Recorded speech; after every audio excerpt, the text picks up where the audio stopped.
अखियां नजर कोई आवे ना अखियां नजर कोई आवे ना अखियां तू दिसदा तेनू मेरी नजर लग जावे ना अखियां तू दिसदा. جناب شیخ، راستش من یه نقشه جدید طرح کردم واسه این شرایط پیش اومده جدیدمون. شیخ، به جای از بین بردن هارون چرا نیاییم بلال و توسط هارون از بین نبریم؟ جناب شیخ، بعد رفتن هارون وقتی حاج خانومم اینجا نباشن اون دختر درست تو همون موقعیتی قرار میگیره که روز عروسیش بود. بعدش اون دختر بدون فکر کردن میاد و به پاتون میفته. اما شیخ، بعد رفتن هارون اون دختر دیگه یه بیوه است و از طرفی حاج خانومم به شهر خیلی پایبنده و اون براش دنبال یه شوهر جدید میگرده. من بهت گفته بودم که تو هیچ نقشه‌ای نمیخواد بکشی. تو فقط همون کاریو بکن که من بهت میگم. شیخ، من آره، شرایط عوض شده، کاملا عوض شده. تو دل زن وقتی شک به وجود بیاد هیچ قسم و هیچ اطمینانی نمیتونه اون شک از بین ببره. ولی زندگی کردن با گلسوم زیر این سقف برای اون ممکن نیست. اون باید از اینجا بره. بلال راحت به این خونه میاد، اون هارونو میکشه و گلسومو با خودش میبره. من دارم از این خونه میرم فقط به خاطر تو. شاید با دور بودن ازت به آرامش برسم. و حرف آخر، این تهمتی که تو به شیخ حبیب الله خان زدی، این تهمتت میتونه تا به اون جایگاه برسه که خیلی پاک و مقدسه. اگه بهش احترام نذاری بدبخت میشی. اما اگه تو هم بهش احترام بذاری شاید فردا روز مردم به آرامگاه تو هم سر بزنن و مردم با همون احترام اسم تو به زبون بیارن، مثل لیلا، شیرین، جولیت. داستان من نه مثل جولیته، نه مثل لیلا، نه مثل شیرین. داستان من دقیقاً شبیه مارویه، اون زن بی‌پناهی که پادشاه اونو برای خودش حبس کرد، برای خواسته ها و هوس‌های شیطانی خودش. و ماروی که برای نجات پاکدامنیش امتحان خیلی سختی رو گذروند و تحمل کرد. من شاید واسه قداست این منبر نه، اما برای محبت شما حاضرم خودم رو فدا کنم حاج خانم. حالا به این روش پیش بریم که 2-3 روز بعد از رفتن حاج خانوم به زیارتگاه، بین نصف شب روز شنبه و یک شنبه، کاری میکنیم بلال دستش به هارون برسه. به نظرم قبل از این کار گلسوم خانومو از اینجا بیرون میکنیم و توی ماشین میبریم که جاشون امن باشه. بعد هر دوی اون دوتا رو توسط یه مرید قابل اعتماد به جایی میبریم که از قبل تعیین کردیم جناب شیخ. اونجا اون دوتا منتظر میمونن که من خودم برم و اونجا خطبه عقد رو براشون بخونم. اما شیخ، باید خیلی حواسمون باشه که توی این چند روز با هم هیچ گونه ارتباطی نباید داشته باشن. و روز بعدش بلال هم مثل هارون کشته میشه. جسدش از یه جای نامعلوم سر در میاره و قتل این دوتا آدم میفته گردن گلسوم خانوم. بعدش گلسوم خانوم بیپناه ناچار میشه که توی یه جای نامعلوم همه ی عمرشو کنار شما زندگی میکنه جناب شیخ. و چی از این بهتر؟ عالی عالی عالی عالی جناب شیخ، خیلی عالی. عشق رو یکی باید از شما یاد بگیره. شما همیشه از قداست منبر حرف میزنین حاج خانم و به خاطر احترامش امروز دارین از من خواهش میکنی.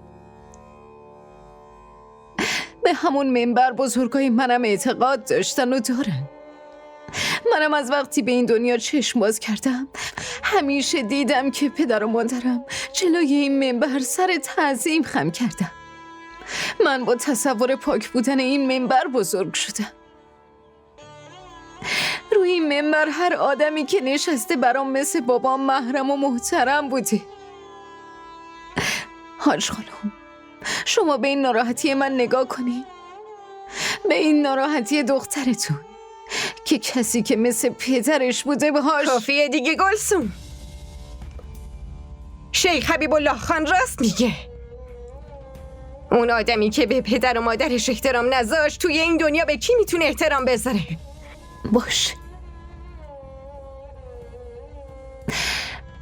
باشه حاج خانم، من دهنمو میبندم.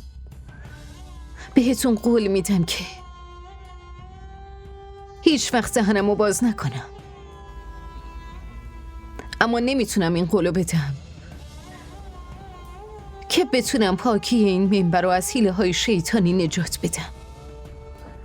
چون بین من و شیخ حبیب الله شما یه دیوار بودین که امروز فرو ریختین. الان فکر کنین که منم دیگه فرو ریختم. حاج خانم بیا اینجا مینو، بیا اینجا. بهش بگو، همه چی رو بهش بگو. همه اون حرفایی که اون روز ازش پنهون کردی واقعیتو بهش بگو. داداش بلال واقعیتش. نیاز نیست این حرف الکی کش بدین. با شنیدنش اذیت میشم. بلال تو همه چی رو میشنوی اما قبول نمی کنی. چی فکر کردی که ما داریم دروغ میگیم؟ من کی گفتم که شما دروغ میگین؟ من فقط اینو گفتم که به خاطر گلسوم میتونم هر کیو بکشم. خدا کنه اون هارون باشه یا شیخ حبیب الله خان. میبینی به چه حالی خودشو رسونده؟ اصلا روانی شده. راستشو بخواین خاله جان، منم میخوایم شیخ حبیب الله خانو بکشم. اون لیاقتش همینه. رو همچین منبر پاکی اینطور آدمای کثیف نباید بشینن. تو داری اینو تحریک میکنی؟ نه خیر خاله جان، به هیچ وجه. اما با کشتن شیخ حبیب الله خان هیچی نمیشه داداش بلال. گلسوم بازم آزاد نمیشه. مریدای اون کنار قاتلش گلسوم هم زنده دفن میکنن. اول از همشون هارون خودمونه. بذار دفن کنن. حداقل مردن از این زندگی که بهتره. بهتر از اون حالتیه که گلسوم الان اونجا داره. عمو جون و زنمو هم به جدی بودن. خب چی کار میکنن؟ اونا زورشون به هارون نمیرسه. چطور زورشون به اون شیخ برسه؟ شما کلن از رفتن صرف نظر کردین؟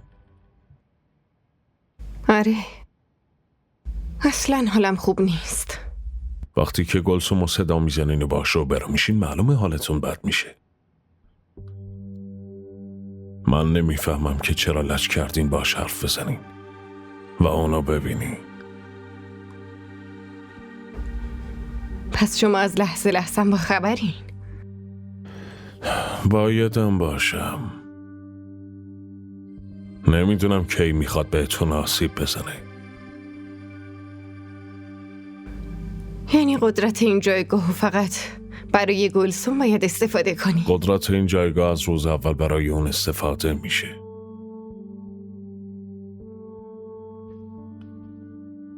اول برای رسوندن به عشقش و الانم برای مانع شدنش. اگه اینجا بمونین حالتون بیشتر از این بد میشه. شما باید توانایی داشته باشین. یالا پاشین. آفرین. آره، دارم فکر میکنم برای یه بارم شده باید از تواناییم استفاده کنم. پاشین، من خودم شما رو میرسونم. بریم. حالا چه عجله ایه؟ بذار چند دقیقه بشینم. من نمیخوام که پشیمان بشی، چون بیشترین سهم این جدایی رو قرار من بکشم.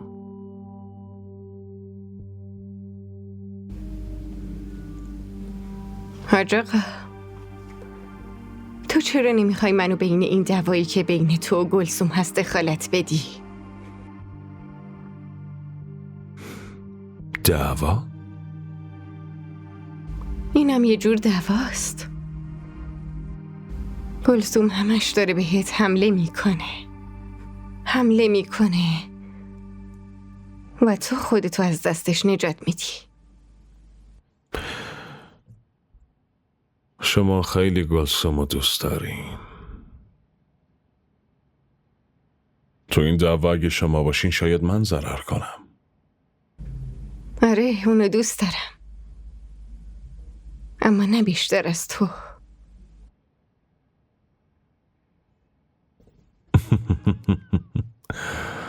که اینطور؟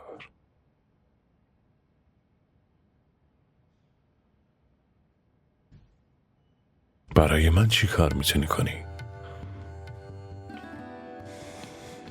تو بگو و امتحان کن.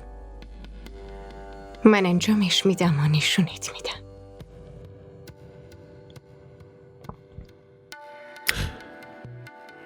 شما مراقب این بچه باشین.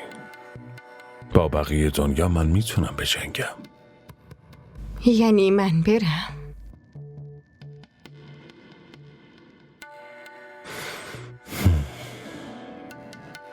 آره.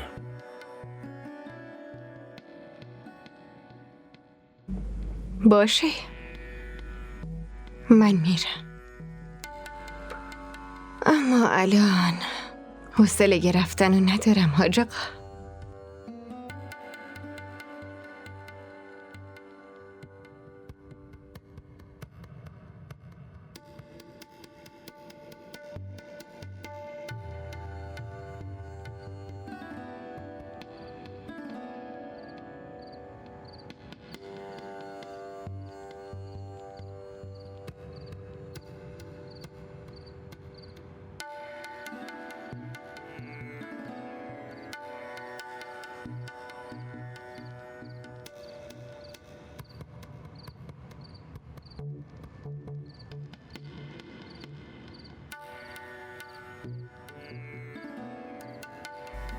حاج خانم اینجا چی کار میکنی؟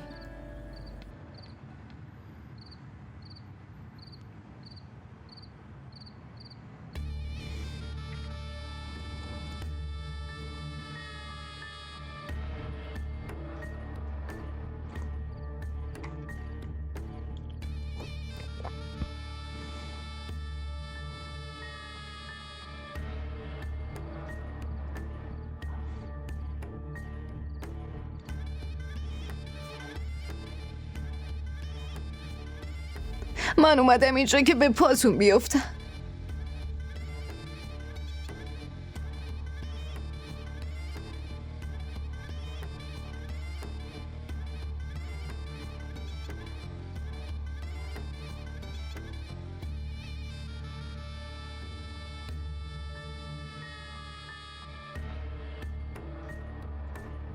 شما این وقت شب کجا میرین؟ میخوام سوالمو جواب بدین. میرم پیش پدرم. زیارتگاه؟ این وقت شب؟ ناگهانی؟ چون من ناگهانی فهمیدم که یکی به رداش توهین کرده. میرم بپرسم که چطور این توهین رو از بین ببرم.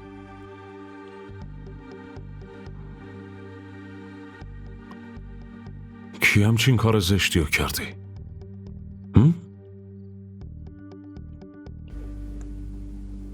کی میتونه این کارو کنه؟ کی میتونه همچین جرأتی رو داشته باشه به جز تو حبیب الله؟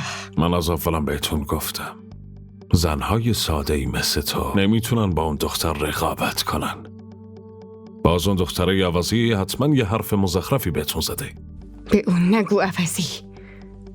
اما اینو راست میگی که من نمیتونم با اون رقابت کنم. اون دختره یه مرید معمولیه. به خاطر آبروی پدر مادرش میتونه جلوی تو وایسه. و من دختر یه شیخ با وجودی این گستاخی به جای گرفتن یقه تو دارم میرم سر مزار پدرم گریه کنم. من فکر میکنم باز اون به حرفای چرت و پرتی زده. شما نمیخواد برید، اون باید بره زیارتگاه. آره، تصمیم بگیر. تو مالک جایگاهی هستی که پدر و پدر بزرگم میرفتن خدا رو پیدا کنن. تو فکر کردی خدای اونجایی؟ آره؟ کی میتونه مانعت بشه؟ حبیب الله تو فرعون این دور زمونه. من فکر کنم حالتون خوب نیست. خب بیاین اینجا میشینیم با هم حرف میزنیم. چه حرفی؟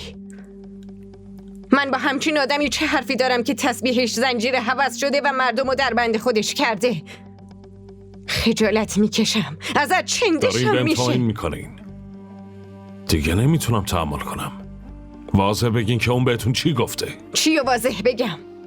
من خجالت میکشم اون چیزایی رو بگم که تو با انجام دادنش خجالت مگه نکشیدی. من چی کار کردم خانم؟ صدا تو بیار پایین حبیب الله. اگه من دردم و تو نطفه خفه کردم و نمیتونم داد بزنم فقط به خاطر این منبره، پس تو هم به خاطر گناهانت ساکت شو و داد نزن. گناه؟ چه گناهی؟ صداش بزنین.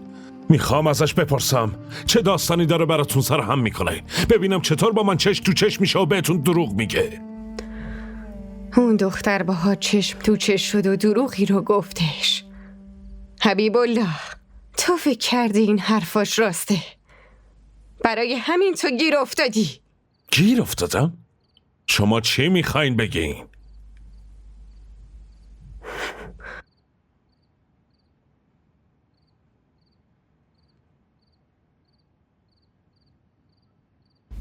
اینو تنهایی گوشش کن،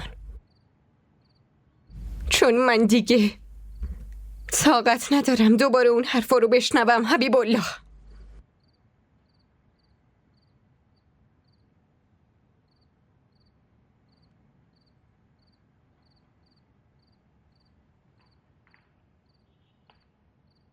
کافیه.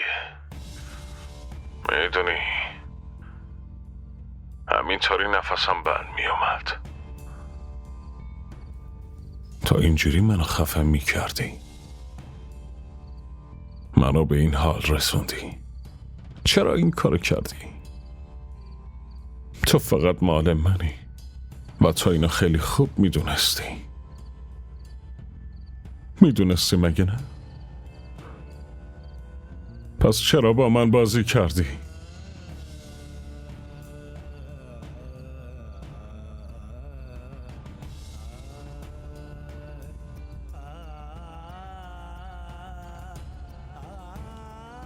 چرا اینقدر برای اومدن دیر کردی؟ چرا اینقدر من اذیت میکردی؟ منو ببخشید. من خیلی در مقابل شما گستاخی کردم.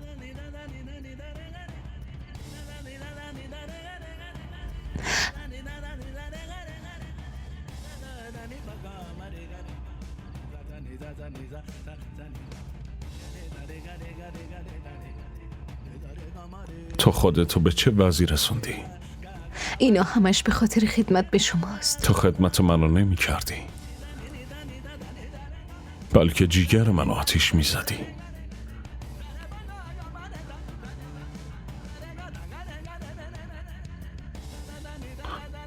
ببینم تو میدونی وقتی جایی رو که تمیز می کردی و کسی راه می رفت دلم می خواست که قلم پاشو بشکنم.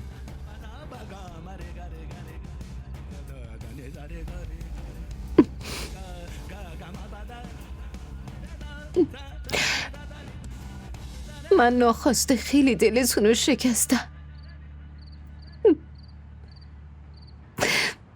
لطفا منو ببخشید. تو ثابت کردی که واقعا لیاقت عشق منو داری. اگه از روز اول می اومدی و تسلیمم می شدی، مجبور نبودی که کارهای خدمتکارا را انجام بدی. اما من ازتون یه شکایتی دارم. اگه شما اینقدر منو دوست داشتی، پس چرا همون روز اول با هم عقد نکردی؟ چرا کاری کردین با هارون عقد کنم ها؟ به چه دلیلی باید اونو تا الان تحمل میکردم؟ چی کار میکردم؟ چی کار میکردم عزیزم؟ مجبور شدم که تو رو بعد اون هارون در بیارم. نمیخواستم، اما خب چی کار میکردم؟ اگه خودم با عقد میکردم باید عقد موقت میکردم. بعدش خانم تو رو اذیت میکرد و بعدش به این فکر میافتاد که چطور تو رو از اینجا بیرون کنه. من چطوری تو رو وارد زندگی میکردم؟ خب الان چی میشه؟ فقط تا فردا منتظر باش. فردا خانم میره زیارتگاه و ما دوتا زندگی تازمون رو شروع میکنیم.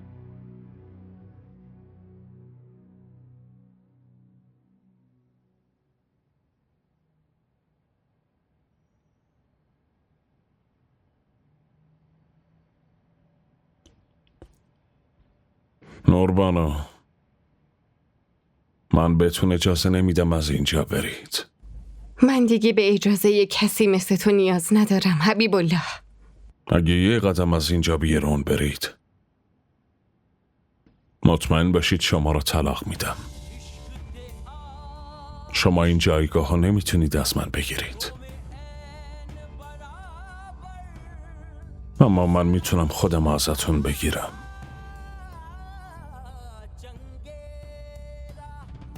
نکنه بین زن و شوهر دعوا شده؟ خاک به دهنت.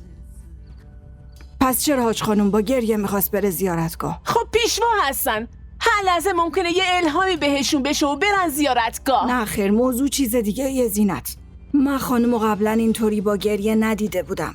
اگه اینطوره چرا جناب شیخ مانعشون شدن؟ جناب شیخ همین امشب مانعشون شدن یا برای همیشه منشون کرد؟ های کلثوم، نکنه تو از سینت مار داری بینشون اختلاف وجود آوردی و تو غذاشون چیزی قاطی نکردی؟ آخه من چی قاطی کنم؟ حتما یه چیزی قاطی کردی، یه دعایی، چیزی واسه اینکه بینشون دعوا بشه. آخه اگه من یه همچین دعایی داشتم، چرا باید بین اونا دعوا را مینداختم؟ چرا خودم آزاد نکردم؟ چرا اینجا تمیزکاری میکنم؟ چرا همون جایی نرفتم که دعا رو آورده بودم؟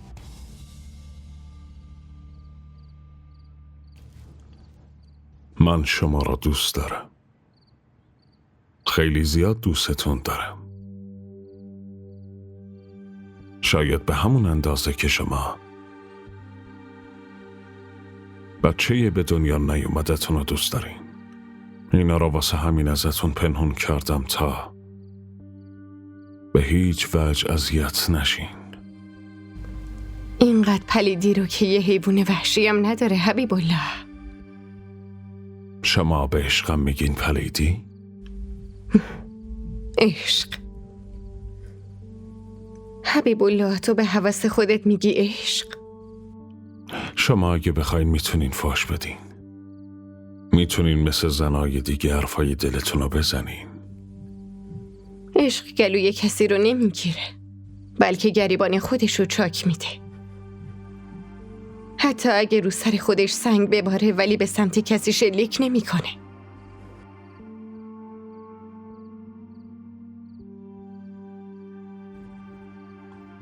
شما عشق تو کتابا رو خوندین؟ تو داستانا شنیدین؟ ولی خودتون تجربهش نکردین. این عشق من حبیب الله که الان مانعم شده. وگرنه من اونی که به این منبر توهین کرده رو با ردای خودش خفش می کردم. به به خانم، به به.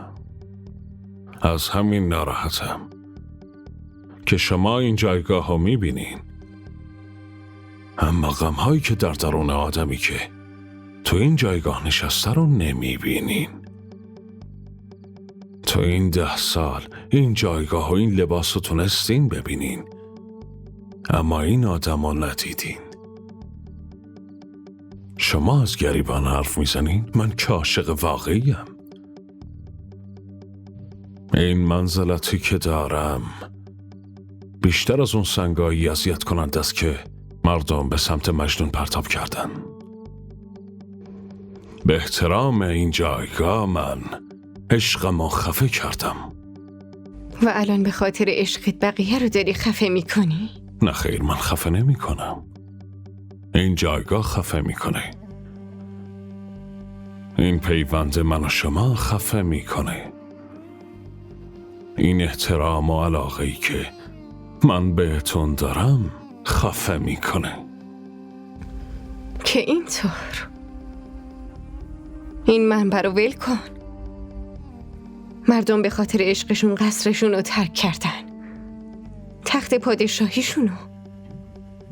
صداش بزن، اونو به سمت عشق خودت جذب کن. منم ببینم اون چطور جذب میشه. تو نه به بیتای عشق داشتی و نه عاشق گلسوم هستی، نه برای اون تونستی این تخت رو بشکنی و نه برای این میتونی ترک کنی. تو مجبور شدی اونو ولش کنی و میخوای اینو مجبور کنی و به دستش بیاری. همین موضوع، فقط همینه.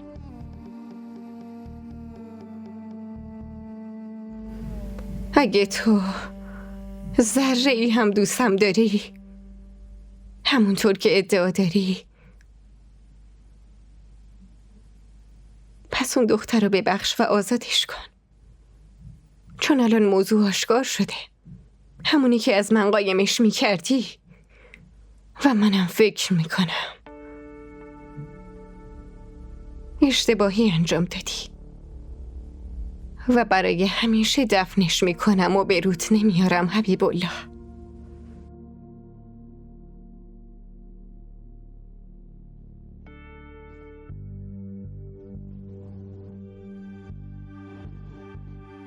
شما اون عشقی که دارین باید ثابتش کنین خانم.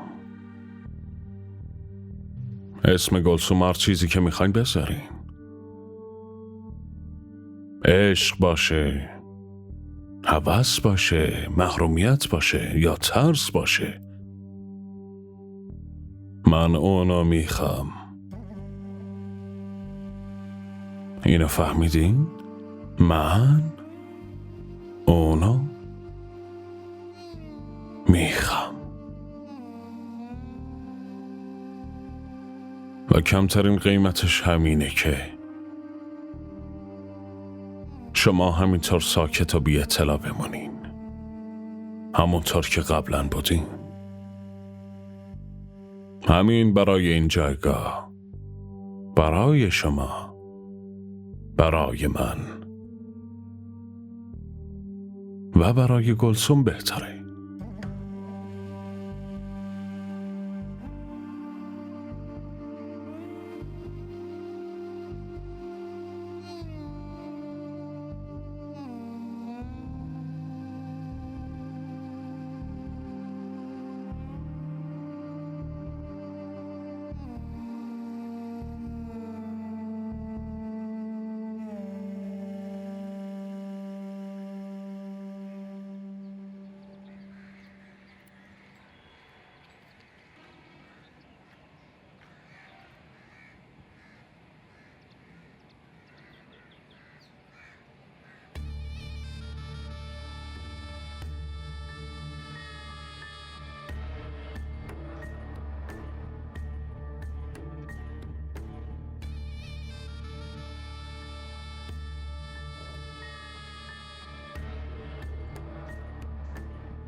جای تو همینجاست، پیش پاهام.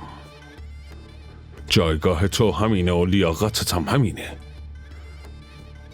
من الکی داشتم خودم رو فریب میدادم. صورت و ظاهر تو دیده بودم و فراموش کرده بودم که تو و بیتا خیلی با هم فرق دارین.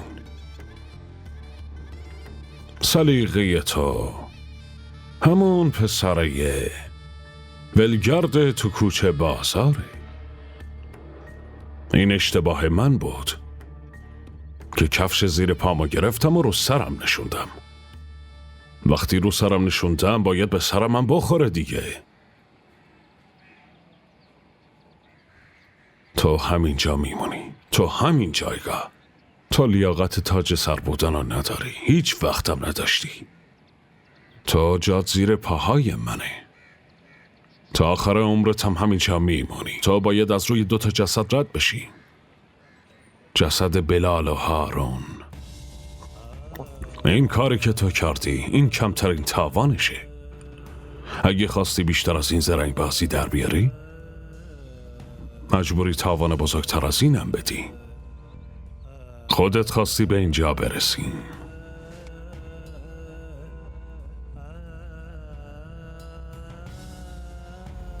ما تصمیممون رو گرفتیم. میخوایم دخترمون رو دوباره برگردونیم. یعنی حرف زنداداشو قبول میکنی و میخواین خودتون رو بدبخت کنین؟ داداش بهتر خودمون بدبخت بشیم تا اینکه دخترمون بدبخت بشه. این یعنی ما باید برای خودمون تصمیم بگیریم. مگه این تصمیم رو برای کی میگیریم داداش مجید؟ واسه یه چی جون میکنیم؟ به خاطر راحتی بچه هامون. وقتی بچه‌مون راحتی نداشته باشه اون وقت چی کار کنیم؟ با این تصمیم فقط بچه شما راحت میشه، اما بچه ما راحتیش برای همیشه نابود میشه. خانداداش به جز راحتی پسرت به چیزای دیگه هم فکر کن رابه. راحتی دختر تو که با گلسوم گره خورده، از غم اون چقدر گوشگیر و منزوی شده، و اون آدمایی که تو برای ازدواجش در نظر گرفتی چشم و گوش اونا بازه. حتی اگه ما چشممون رو گلسوم هم ببندیم. موند حرف 4 قرون پول. چقدر ضرر میکنیم؟ گرسنه که نمیمونیم نه؟ به خاطر دعای اوناست که نسلمون آباد بود. حالا که داره یه ذره ما رو امتحان میکنه شما جا زدین؟ تا دیروز که به خاطر دعاشون آباد بودیم شما به اسمشون ذکرا میگفتین. حالا که اونا یه ذره ازتون چیزی خواستن شما تسبیحتون رو گرفتین دور انداختین؟ چی خواستیم؟ مگه ما چی خواستیم؟ فقط به عقیدمون پایبند بودیم. اعتقاد شما اینقدر ضعیف بود که با 2 کلمه بس کافیه رابه. دیگه لازم نیست بحث کنی. اینا میدونن و اعتقادشون. تو چمدون تو ببند. پسر اینقدر زود که بلا سرمون نمیاد. یه خورده صبور باش داداش من. وقتی شما نمیتونین صبور باشین ما چرا صبور باشیم هان؟ مجید پسر جان وایسا. ولش کنین. وقتی توی خونه انقدر ضعیفن بیرون چه حرفی میتونن بزنن؟ رابه تو کار درستی نمی کنی. تو بنزین رو آتیش میریزی. من الان که همسرتون داره این کارو میکنه. همین چند لحظه پیش حاج خانم تماس گرفته بود که چتون شده؟ بهتون چی گفتن؟ یالا پاشو، دیرمون شده. پاشو.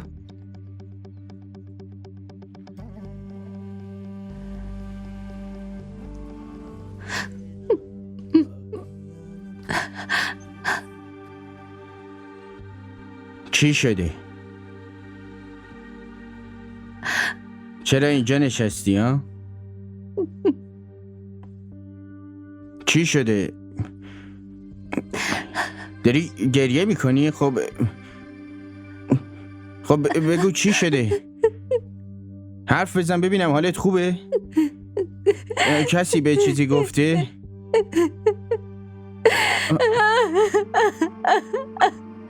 باشه یه لحظه بایسته.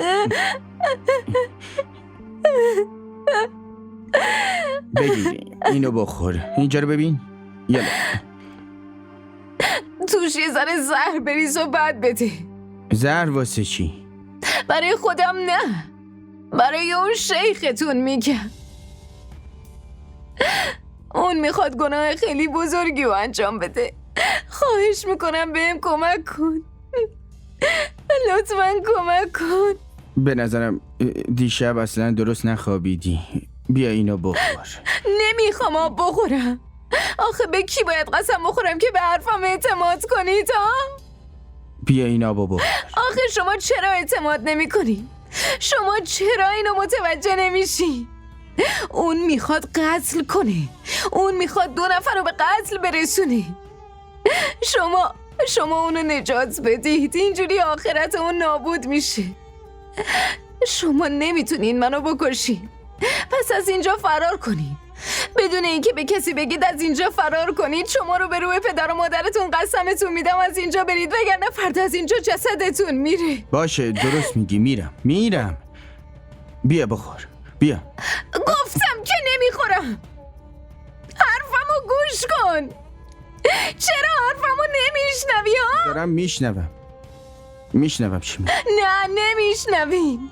شما هیچ وقت حرف منو نمیشنوین داداش آرون. داداش شما داداشم هستی. ما با هم عقد نکردیم. این فتوای اون شیختونه. واسه همین شما داداش منی. اما من طبق شهر شما رو شوهر خودم میدونم. میفهمی؟ حالا این جنگ بین من و این شیخ شماست.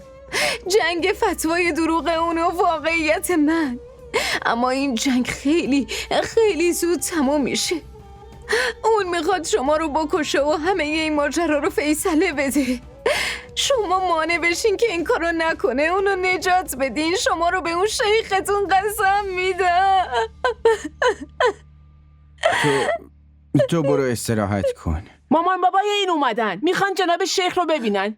یالا پاشو از اینجا. یالا بیا بریم تو اتاق. اجازه نداری کسی رو ببینی. یالا بیا بریم. رو ببینم. خواهش میکنم بذارین ببینمشون. یالا بیا بریم. زود باش. خواهش میکنم بذارین ببینمشون. نکن دختر. بیا بریم. بیا بریم. بلم کن.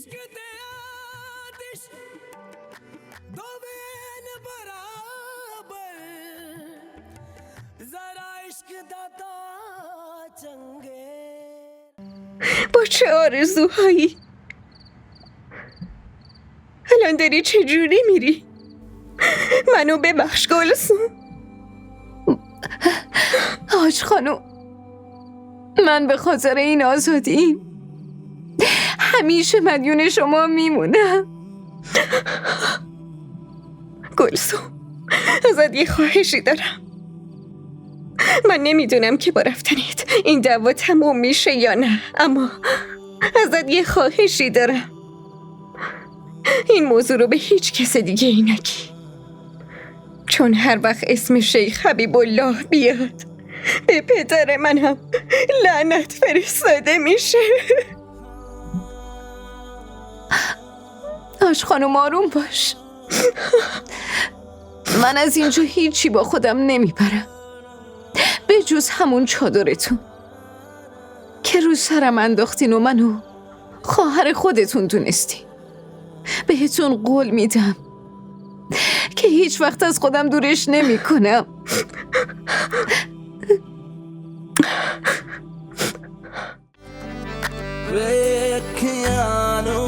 नजर कोई आवे ना अखियानो नजर कोई आवे ना DDTV ارائه کننده بزرگترین سریال های درامای ترکی، کره‌ای، پاکستانی دوبله شده به فارسی می باشد. لطفاً سابسکرایب کنید و عضوی از خانواده ما شوید.